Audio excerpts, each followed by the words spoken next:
The cold porcelain of the teacup felt like a fragment of ice against my palm as I watched the two people I loved most in the world prepare to dismantle my life with the casual efficiency of tax auditors. It was a Tuesday evening in late October, the kind of evening where the wind off the Blue Ridge Mountains rattled the window panes of the Blackwood estate like a restless spirit seeking entry. My daughter-in-law Serafina sat across from me with her spine perfectly straight, her eyes a shade of slate grey that matched the stormy sky outside. Beside her sat Julian, my only son, the boy whose every fever I had nursed and whose every victory I had championed for 35 years. He refused to meet my gaze, choosing instead to study a microscopic scratch on the mahogany table that had been in my family for 3 generations. Serafina leaned forward, her voice dropping to a tone of rehearsed empathy that didn't quite reach her cold expression, and told me that the time had come for me to find a small apartment to rent. She spoke of stairs being hard on elderly knees and the burden of maintaining such a vast property, but the subtext was as sharp as a guillotine. They wanted me gone, so they could claim the sanctuary I had built before I was even cold in the ground. I did not scream, nor did I let the trembling in my soul reach my hands. I simply looked at Julian and asked him if this was truly what he wanted. When he finally looked up, his eyes were clouded with a mixture of guilt and a terrifyingly weak resolve, and he gave a single, slow nod of agreement. He told me it was for the best that I deserved a simpler life without the responsibilities of a grand estate. I smiled then, a quiet and enigmatic expression that seemed to flicker like a dying candle in the cavernous dining room. I told them I understood perfectly and that I would begin making my arrangements in the morning. They didn't know that every stone of this house, every floorboard that groaned under their weight, and the very ground that held the roots of my husband's prized rose garden belonged solely to me. They were already spending an inheritance that had not yet been signed away, oblivious to the fact that they were merely guests who had outstayed their welcome. The Blackwood estate was more than a structure of brick and mortar. It was the physical manifestation of 40 years of labour, love, and loss. I had arrived here as a young bride, moved by the romantic charm of the Victorian architecture and the sprawling acres of oak and pine. My husband Elias had been a man of vision and quiet strength. Together, we had restored the crown moulding, polished the brass fixtures until they gleamed like gold, and raised Julian within these walls. Every room was a chapter of our history. The library still smelled of Elias's pipe tobacco and the leather-bound books he cherished. The kitchen was a gallery of memories where Julian had taken his first steps and where we had hosted decades of Thanksgiving dinners. When Serafina entered the picture 4 years ago, I had welcomed her with the desperate hope of an aging woman wanting to see her family grow. They were struggling with the rising costs of living in the city, and I had offered them the West Wing, without hesitation, telling them to stay as long as they needed to find their footing. The first 6 months had been a masquerade of domestic harmony. Serafina was charming, helpful, and seemingly appreciative of the history that permeated the house. We spent mornings in the garden, and she would listen with rapt attention as I told her about the different species of perennials Elias had planted.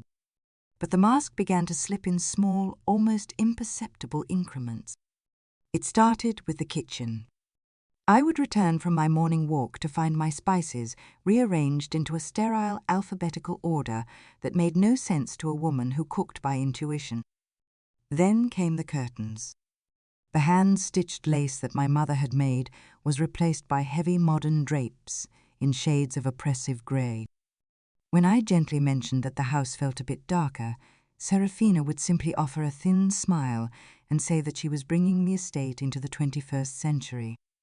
Julian, caught between the woman he loved and the mother he owed everything to, chose the path of least resistance.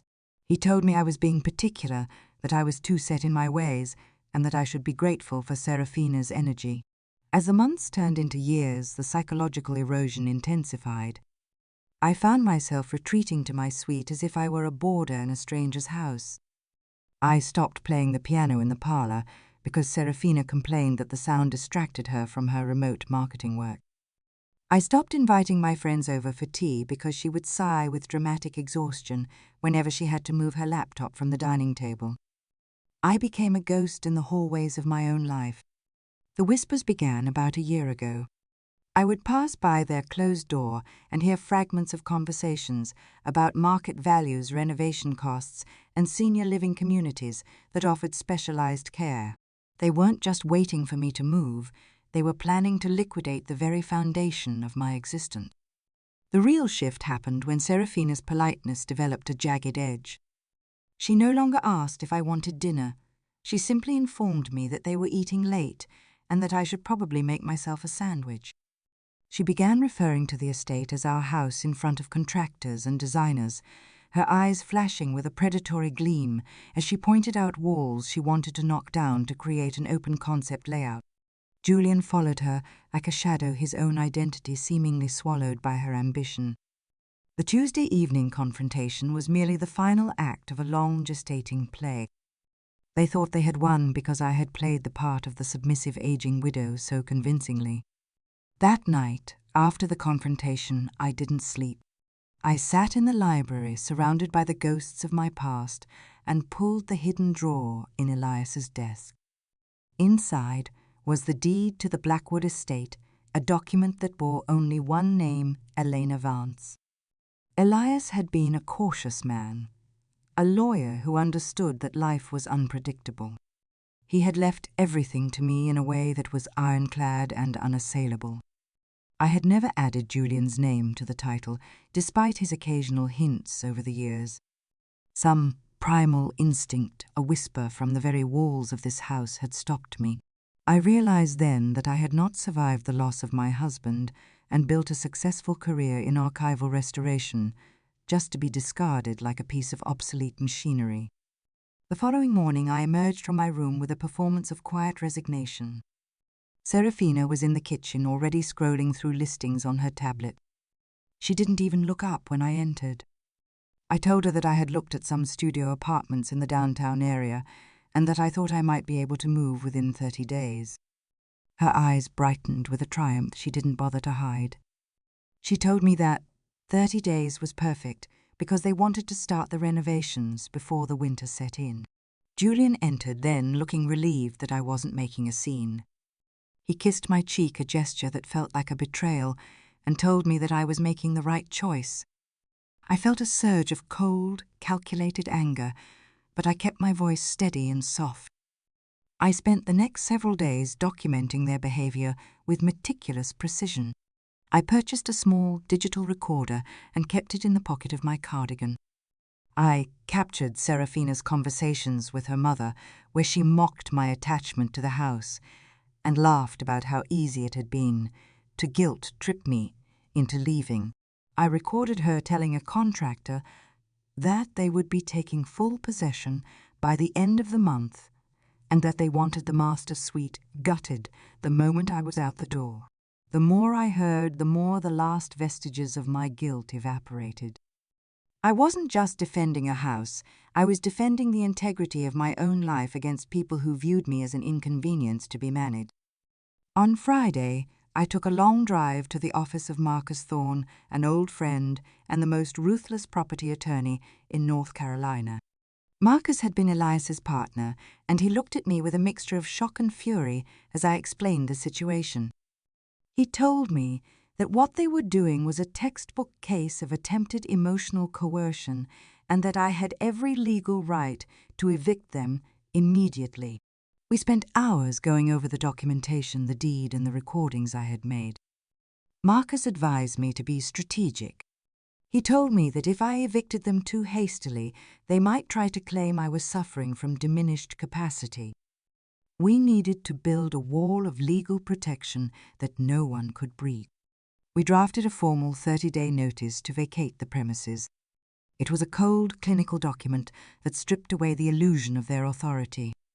Marcus also suggested I have a psychological evaluation performed by a neutral third party to proactively debunk any claims of incompetence.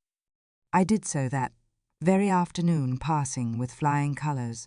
The doctor noted that my cognitive functions were sharper than many people half my age. With the evaluation in my folder and the eviction notice in my hand, I felt a sense of power I hadn't experienced since before Elias died. When I returned to the estate, the house felt different. The grey curtains and the rearranged spices no longer felt like symbols of my defeat. They felt like temporary stains that would soon be washed away. I watched Julian and Serafina in the living room, laughing over a bottle of wine as they looked at floor plans. They were so confident in their victory that they didn't even notice the change in the way I walked or the way I looked at them. I waited until Monday evening to deliver the blow. The three of us were in the parlour. Serafina was talking about the colours she wanted to paint the exterior, suggesting a trendy charcoal that would have looked hideous on a Victorian lady like this house. I walked to the coffee table and placed 2 white envelopes in front of them. Julian looked confused, his hand hovering over the paper. Serafina's expression was one of mild annoyance, as if I were interrupting an important meeting. I told them that I had reconsidered my decision to move out and that instead I would like them to leave. The silence that followed was so thick it felt like it could be touched. Julian opened the envelope first. His face went through a rapid succession of emotions, confusion, disbelief, and finally a deep, hollow shock. Serafina snatched the paper from his hand, her eyes scanning the legal jargon with a fury that turned her face a mottled red. She stood up, her voice rising to a shrill pitch as she called me a senile old woman who didn't know what she was doing. She told me that I couldn't throw them out, that Julian was the heir to this house, and that they had rights. I stood my ground, my voice calm and low, which only seemed to infuriate her more. I told her that Julian was not the heir until I was dead, and as she could see from the psychological evaluation attached to the notice, I was very much alive and in full possession of my faculties. I reminded her that the house was in my name alone and that they were legally classified as tenants at will. I told them they had 30 days to vacate the property and that any attempt to damage the house or harass me would be met with immediate legal action and a restraining order. Julian finally found his voice, but it was weak and trembling. He asked me how I could do this to my own son, how I could be so cruel. I looked at him with a sadness that came from the very depths of my being. I told him that I wasn't the one who had started the cruelty. I reminded him of the Tuesday evening when he had sat at the dining table and nodded as his wife told me to find a room to rent. I told him that I had raised him to be a man of integrity, but he had allowed himself to become a puppet for someone else's greed. He looked away then, the weight of his own betrayal finally sinking in. The next 2 weeks were a descent into a special kind of hell. Serafina transitioned from rage to a desperate, clawing manipulation. She left notes on my door about how they were planning to start a family and how I was robbing my future grandchildren of a home. She cornered me in the hallway to apologize, her voice dripping with a false sincerity that made my skin crawl. When I didn't budge, the rage returned. She began a campaign of petty destruction. I found my favorite porcelain vase shattered on the floor of the sunroom, an accident she claimed. She left the faucets running in the guest bathroom to drive up the water bill. She played loud, discordant music at 3 in the morning.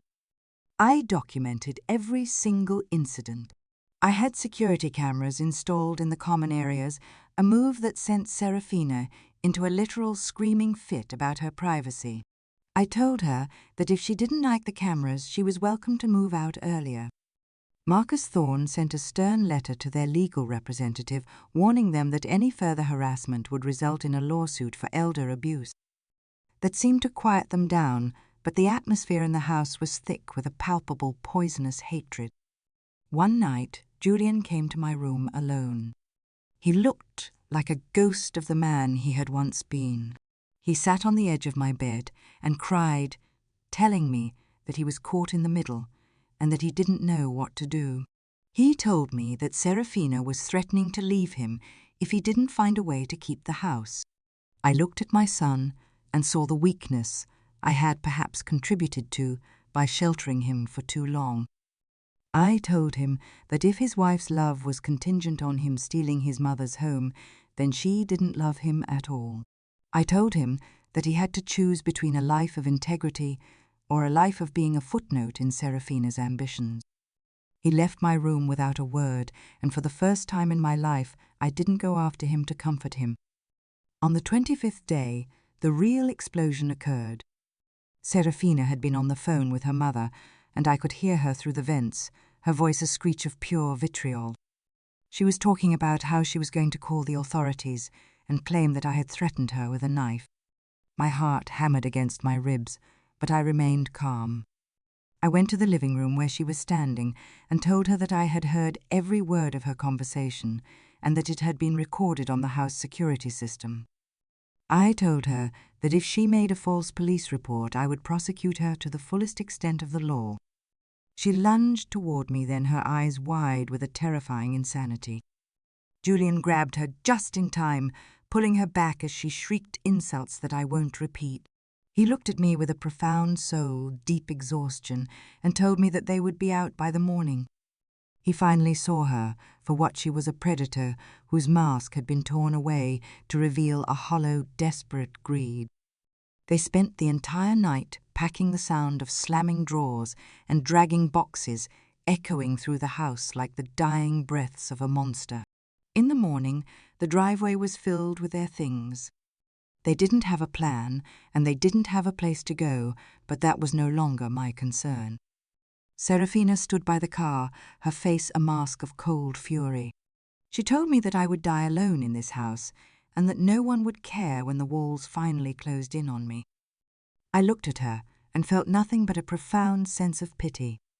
I told her that I would rather be alone with my dignity than in the company of someone who viewed people as stepping stones. Julian was the last to leave. He stood at the door, his hand on the frame, as if he couldn't quite bring himself to let go.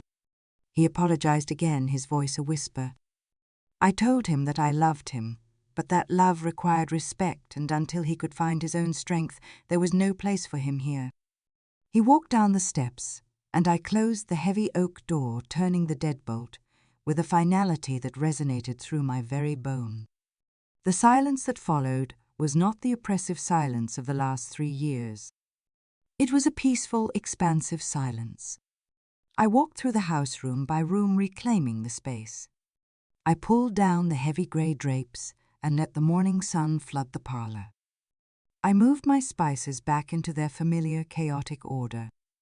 I sat at the piano and played a piece by Debussy, the notes floating up through the rafters like a prayer of gratitude. The Blackwood estate was mine again. A few months passed and the winter turned into a soft, tentative spring. I had the house repainted in its original cream and forest green colours. I hired a gardener to help me restore Elias's roses, which had suffered from neglect during the years of conflict. I joined a local historical society and began hosting small tea parties for women who had also lost their husbands. My life was full, not of the noise of ungrateful children, but of the quiet joy of a woman who had fought for her own sanctuary, and won. Julian contacted me occasionally. He was living in a small apartment and was going through a divorce. It turned out that without the prize of the Blackwood estate to keep her interested, Serafina had quickly moved on to a wealthier target. Julian sounded older, sadder, but also more grounded. He didn't ask for money, and he didn't ask to move back in. He simply asked if we could go for a walk in the park. We did, and we talked about the weather and the garden, avoiding the wreckage of the past. It was a start, a fragile thread of a relationship that might one day grow into something stronger. But it was a relationship built on the truth, not on a lie of omission. I realized then that the house had taught me the most important lesson of my life. We are told that family is everything, that we must sacrifice ourselves on the altar of our children's happiness. But the truth is more complex. Family is built on a foundation of mutual respect and boundaries. When those boundaries are crossed, when the people we love begin to view us as obstacles rather than individuals, the most loving thing we can do is to stand our ground. By defending my home, I had not only saved my sanctuary, I had saved my son from becoming a man who could sleep soundly while his mother was cast out. The Blackwood estate stands today as a beacon of strength in the heart of the Blue Ridge Mountains. People pass by and admire the Victorian lace on the porch and the vibrant colours of the rose garden. They don't know the battle that was fought within these walls, or the woman who had to harden her heart to save her soul. But the house knows. It hums with the memory of 40 years of life, and it stands tall a witness to the fact that it is never too late to reclaim your power.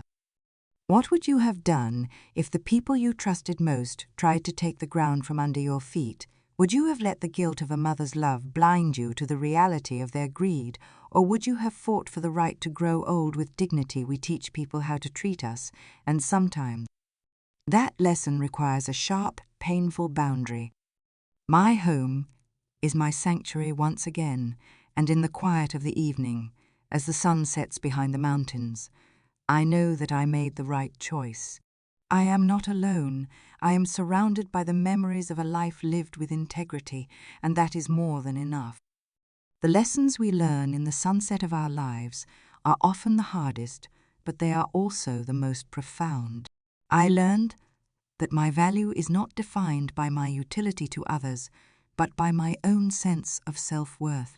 I learned that the walls of a house are only as strong as the spirit of the person who lives within them.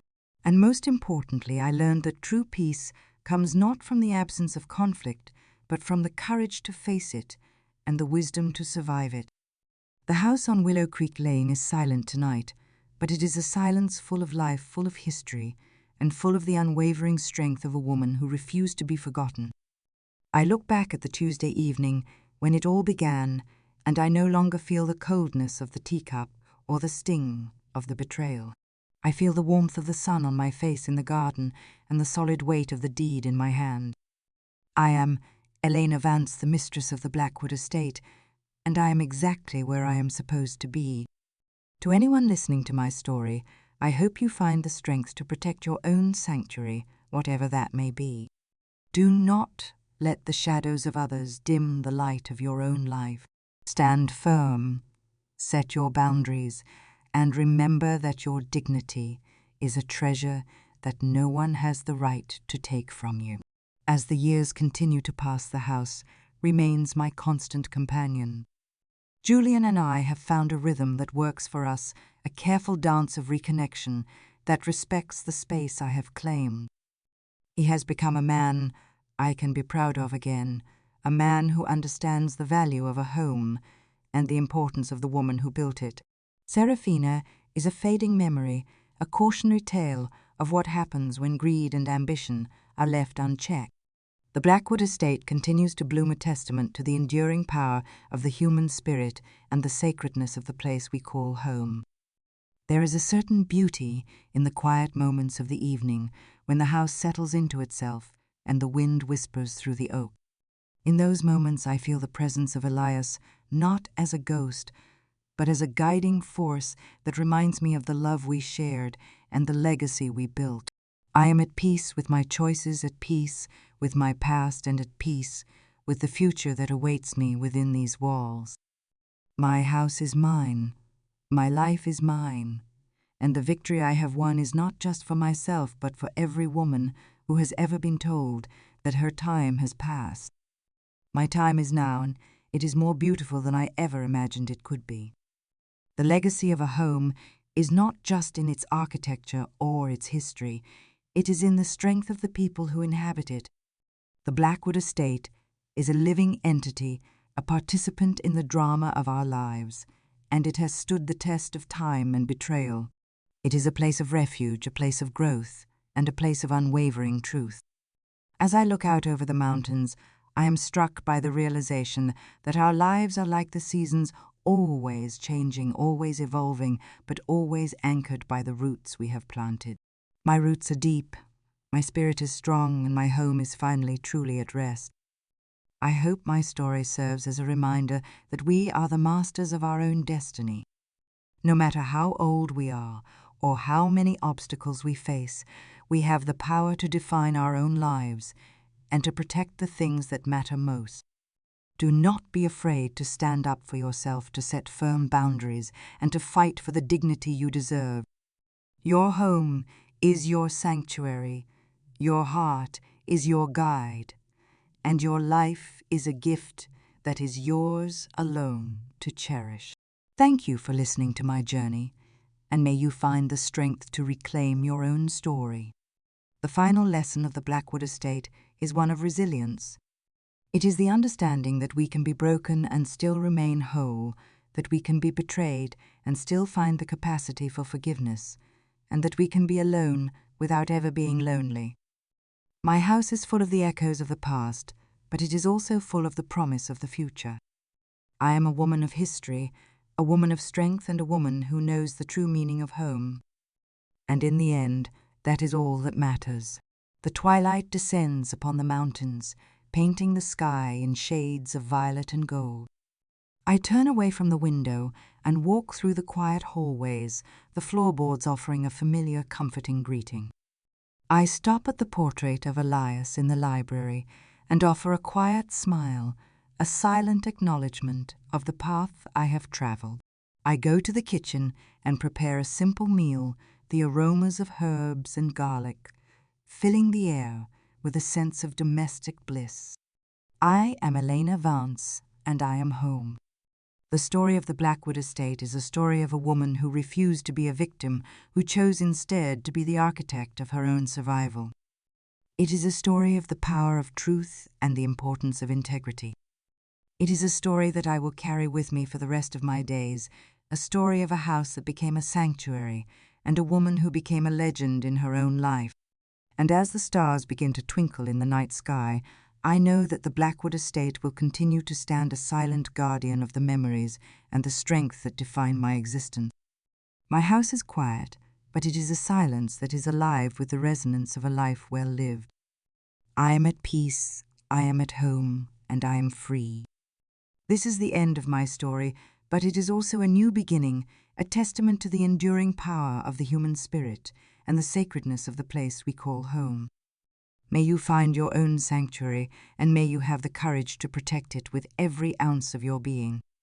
The fire in the hearth crackles softly, casting a warm glow over the library shelves. I settle into Elias's armchair with a book, the weight of the day falling away as I lose myself in the stories of others. But my own story is the one that stays with me, a story of a Tuesday evening in late October and the victory that followed. I am Elena Vance, and this is my home today, tomorrow, and forever. The morning will bring new challenges and new joys, but tonight I am content. I am surrounded by the walls I defended and the memories I preserved. I am a woman who knows her worth, and that is the greatest victory of all. The Blackwood Estate is silent, peaceful, and mine. And in the end, that is the most beautiful story of all. I hope you have found something in my words that resonates with your own life. Perhaps it is a reminder to set a boundary you have been avoiding, or a spark of courage to stand up for your own dignity. Whatever it may be, know that you are not alone in your struggle. We are all architects of our own lives, and we all have the power to protect our own sanctuaries. Trust in yourself, believe in your worth, and never be afraid to reclaim the ground that is rightfully yours. The night is deep now, and the world outside is still. I close my book and prepare for sleep, my heart full of the quiet strength that comes from knowing I am exactly where I belong. The Blackwood Estate is a house of truth, and tonight, the truth is a soft, comforting lullaby that carries me into a peaceful rest. Good night to the mountains, good night to the roses, and good night to the home that saved me as much as I saved it. In the morning the light will return, and the house will wake up to another day of life and laughter. And I will be here in the kitchen with my spices, and the sunroom with my flowers, living the life I fought for. I am Elena Vance, and I am finally, truly home. The journey was long and the battle was hard, but the destination is more than worth it. My home is my sanctuary, and I will protect it with everything I am.